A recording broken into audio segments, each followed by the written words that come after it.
Olá, amigo Não Esportivo. Hoje estou com o Joel, secretário de esportes do município de Guaratinguetá, e ele veio bater um papo com a gente. Solta a vinheta.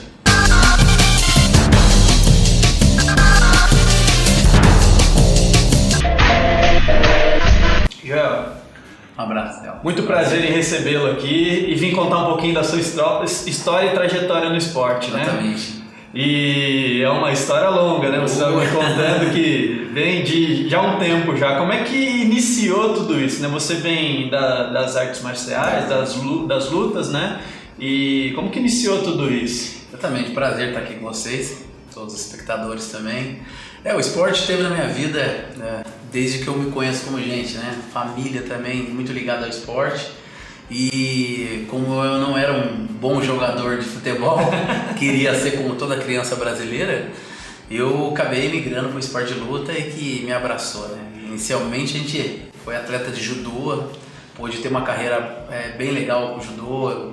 Houve uma oportunidade em 1992 que eu fiz a seletiva para Olimpíadas, né? Fui em Barcelona e lutei até com o campeão olímpico, né? Rogério Sampaio estava na minha chave, eu perdi, foi honroso. Então, pude representar bem o esporte dentro da minha limitação. E é uma história que fica, né? Muito bacana. Exatamente. E chegar ali, como que é essa expectativa, assim, de chegar ali, ou esse gostinho, assim? Exatamente. Na época, para mim, foi o auge como atleta de judô, né? Ser pré-selecionado a participar dessa seletiva em 92 e lutar com o Rogério, que naquele ano ele foi campeão em Barcelona.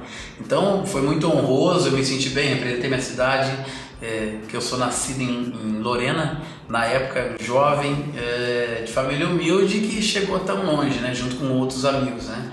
E a partir daí as portas se abriram, né? Conheci o mundo do jiu-jitsu também, do qual também consegui graduação, destaque em muitos eventos, competições. Atualmente, dentro do jiu-jitsu, eu sou o presidente da Liga Vale Paraibana de Jiu-Jitsu. É uma entidade fundada em 2001 e que faz a gestão também do esporte aqui no Vale do Paraíba, né? Acumulando com a minha atual situação profissional, né? Hoje eu sou secretário municipal de esporte de Guaratinguetá também. Paralelo a tudo isso, a gente ainda dá uns treinos. Tem que treinar, né? Exatamente. E você falou, né? É bem próximo, né? Judô e jiu-jitsu. Mas quando você iniciou e você falou, jogou bola, e aí não teve Não tive aptidão, rapidamente abandonei. E como foi a entrada sua no judô? Então, eu vi o meu irmão passando de kimono pra lá e pra cá, eu com bola, criança, e ele passando de kimono eu não entendia, né? Então, eu queria saber o porquê daquilo, entender aquilo. Isso era o quê? Qual idade? Nos anos 80, muito novinho, tempo atrás. idade Jovem, era um pré-adolescente aí, 10 anos, 12 anos de idade. E aquilo foi me despertando interesse, né? Aí, quando realmente eu vi que não jogava futebol, não tinha jeito, eu emprestei o kimono dele para experimentar uma academia. E não foi nem no judô, foi no karatê.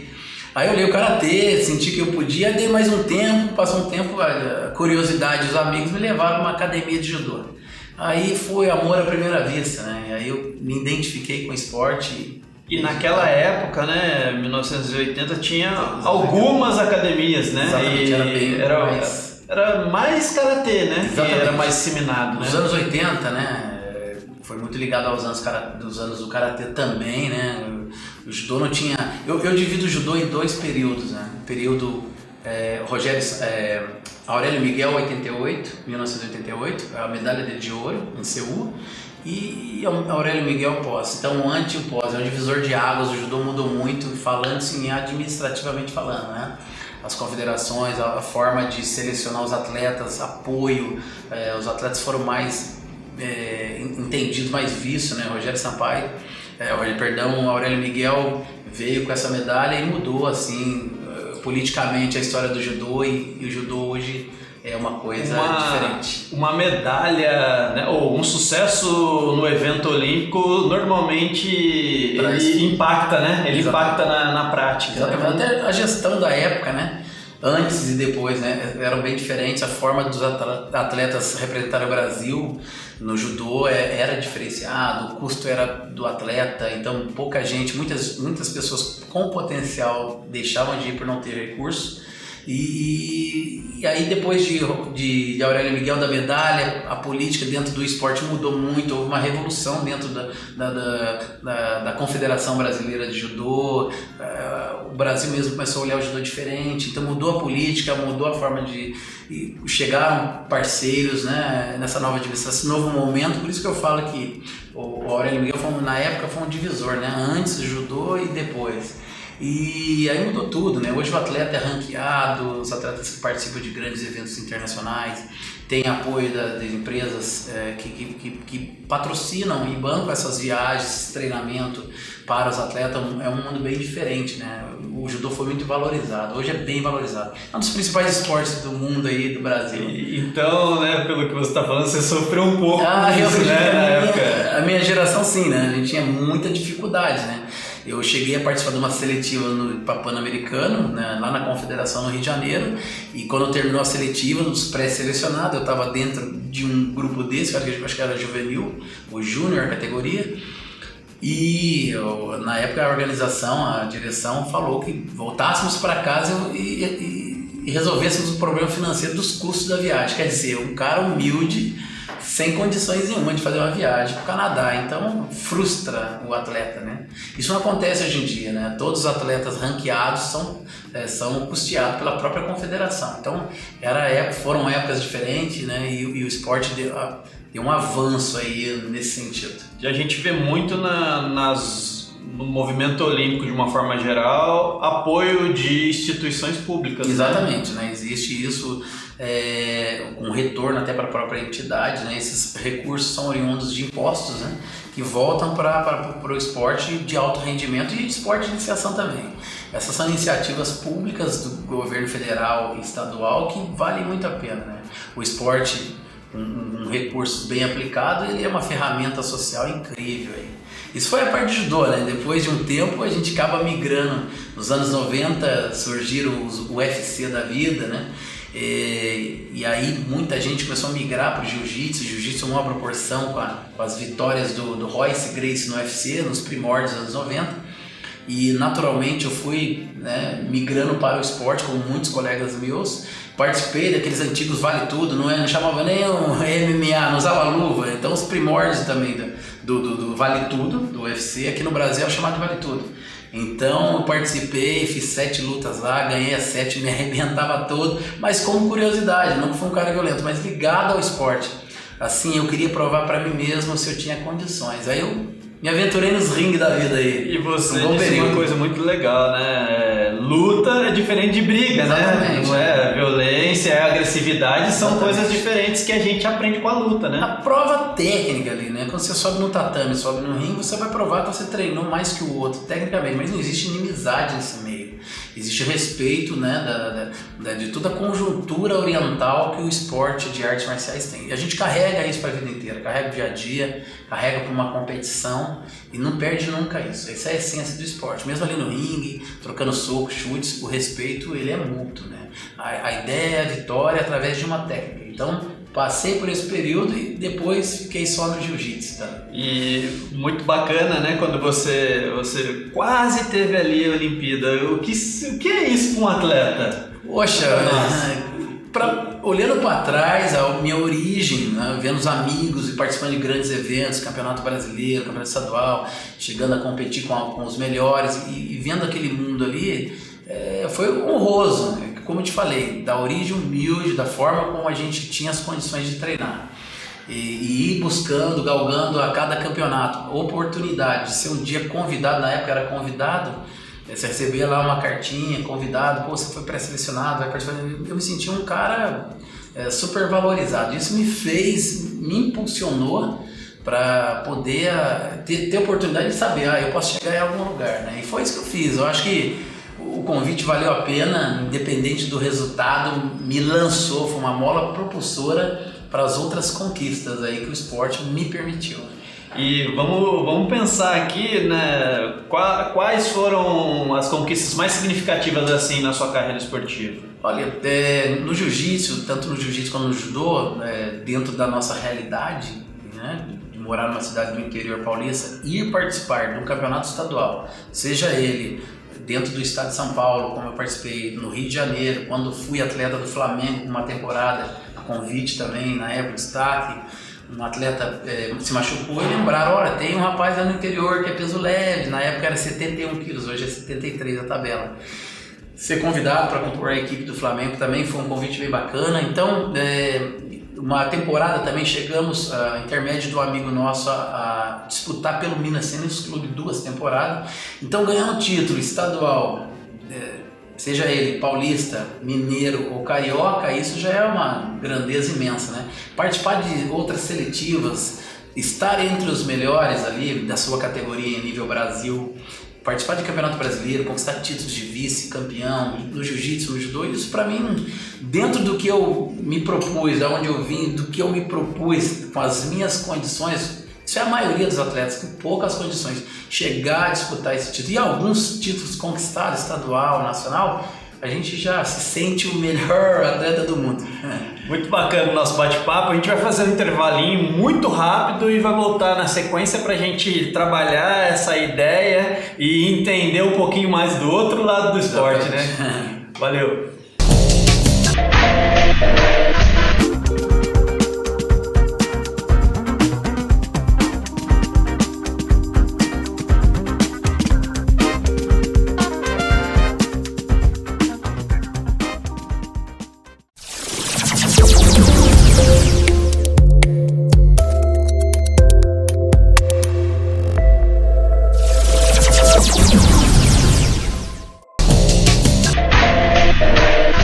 Voltamos agora com o Joel Pinho, secretário de esportes de Guaratinguetá, e ele vai vir aqui, né, agora nesse momento, falar um pouquinho da função dele, né, que é uma função muito desafiadora e, né, fazer uma cidade ter a cara esportiva, né, que é uma das possibilidades da Secretaria de Esportes. Exatamente. E já vamos começar, né, perguntando qual seria o desafio de Guaratinguetá nesse momento?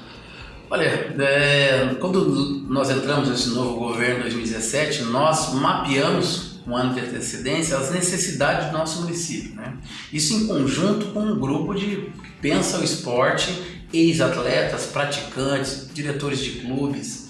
E nós, isso aí é uma opinião pessoal, dentro do que eu pude observar, existia uma lacuna muito grande entre a prática esportiva gratuita, a formação, as escolinhas, com o que era a realidade do município. Então, uma das coisas muito importantes, eu falo isso e deixo uma dica aí para os novos gestores, as pessoas que entram. Chegando num local desse, como a Secretaria de Esporte, a gente deve olhar para o produto que a gente tem lá dentro, a qualidade dos funcionários que a Secretaria ao longo dos anos vão mantendo, né? Então, eu não, antes do lado político, da escolha política, que é normal isso, para formar um grupo que administra, no caso, uma Secretaria de Esporte, eu olhei para dentro da Secretaria. Ali eu pude me deparar com professores, foram meus professores, pessoas com 25, 30 anos de experiência, que tinha muito que somar. Muitas vezes até frustrado, ofuscado pelas faltas de oportunidade. Então, quando eu montei a minha equipe, eu montei ela baseada na experiência de todos eles, né? Então, chamei esse grupo próximo de mim e fizemos a quatro mãos o que deveria ser feito, né? Vamos pensar o esporte na cidade, onde está o erro, o que está faltando e por que não se pratica esporte em uma cidade como Guaratinguetá, com 120 mil habitantes. A gente pôde mapear a deficiência das escolinhas. Então, nós estávamos com um orçamento bem justo e uma impossibilidade de contratação de novos professores. Aí fomos buscar a ideia do FADEM, que muitas cidades usam, que é o Fundo de Apoio ao Desporto Não Profissional. O nosso não estava ativo e precisava de um remanejamento, um ajuste técnico. Corremos atrás disso, fizemos com que o FADEMP viesse a funcionar e com essa ferramenta dentro da secretaria, mostramos para o prefeito nosso que é um esportista. Isso é muito importante dizer também.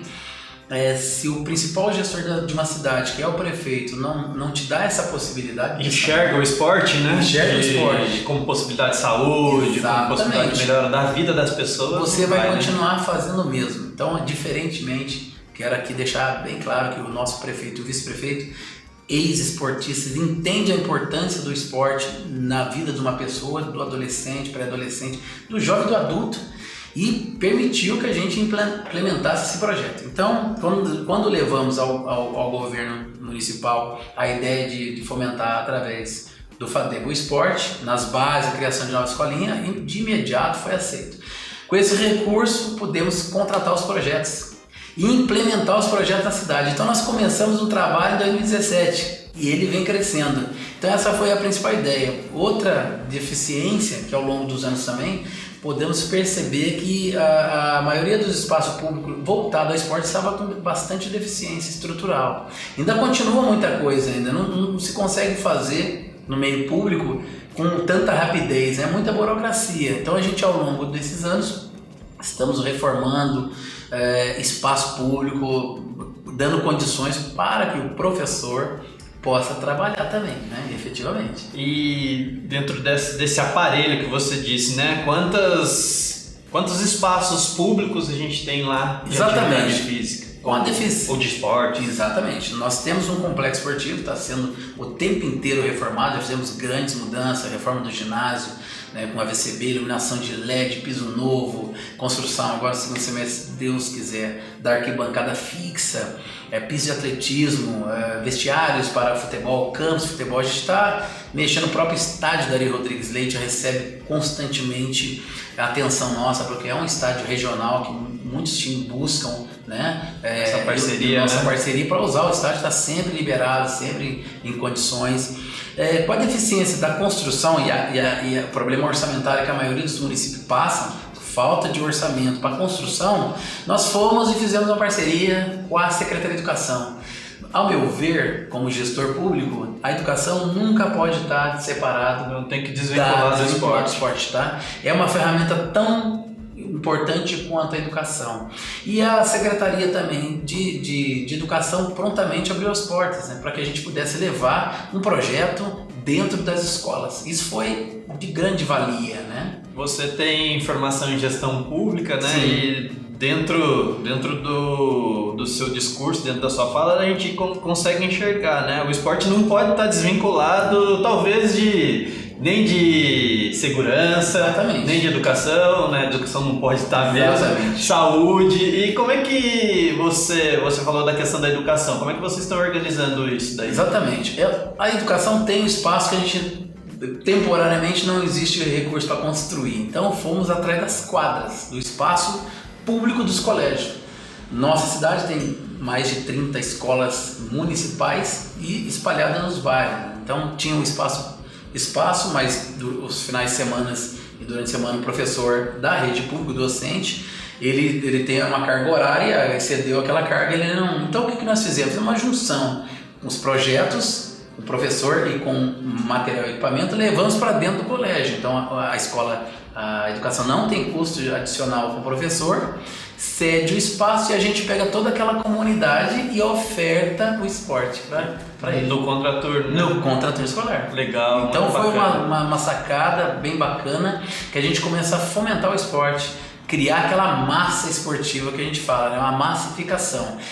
Quando você junta muita gente praticando esporte, você consegue selecionar aqueles que têm aptidão ao esporte A, ou B ou C.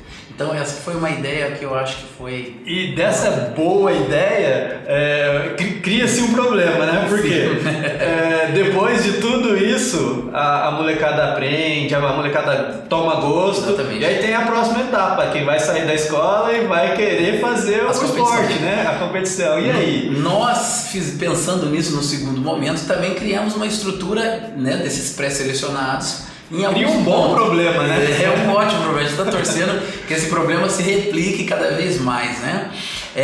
No nosso complexo esportivo, os profissionais lá recebem essas triagens, né, de alguns núcleos e selecionam para os times da cidade. Então hoje eu digo com toda certeza, nós fomos para os Jogos Regionais. A equipe de Guaratinguetá ficou em 16º no geral, na contagem geral. Foi uma delegação de 200 delegação pessoas. De 200 pessoas, totalmente do município de Guaratinguetá. Então isso para mim é uma honra. Não houve tantas medalhas. Alguns municípios dentro do estado de São Paulo contratam atletas, levam assim... Tem um investimento que possibilita, né? Possibilita, mas não deixa nada para a cidade. Então eu conheço uma cidade da Grande São Paulo, do ABC, que contratou 90% dos atletas. Eles foram lá, ganharam o dinheiro, os atletas participaram e a cidade não deixa nada. Não tem uma escolinha de base. Então, qual é o benefício para o município? Então, se alguém bater na porta dessa secretaria lá buscar alguma atividade que viu até em destaque nos jogos, saiu em jornal, campeão disso, daquilo, não vai ter. Então, assim,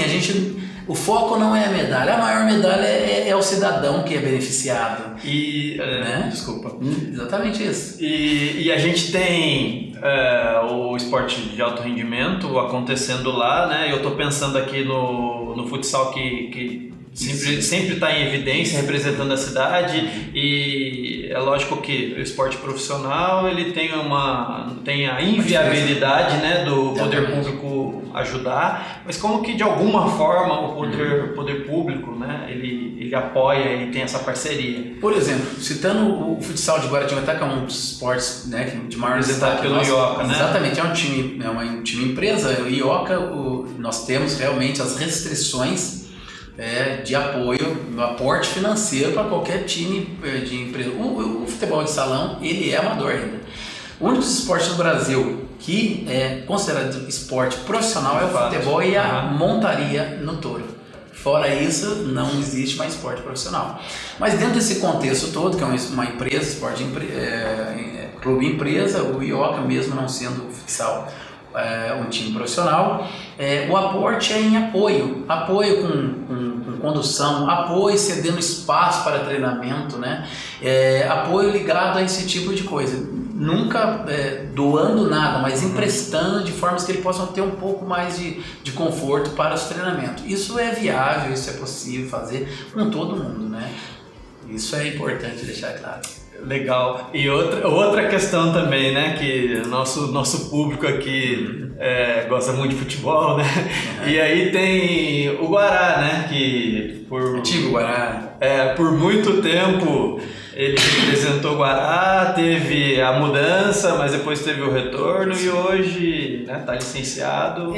Saiu uma reportagem esse tempo atrás no Vale do Paraíba, até acho que foi Marcelo Espanha, se não me engano, ele fez uma reportagem, não me recordo, acho que é ele mesmo, ele passou por todos os clubes do Vale do Paraíba e fez uma previsão catastrófica que diz respeito ao futebol da região, até por falta de recursos regionais, né? E investimento no esporte profissional no futebol é muito alto, né? Precisa de um aporte financeiro muito grande, um time não fica barato para se manter, ainda mais no momento de crise, não só do setor público, mas do setor privado também.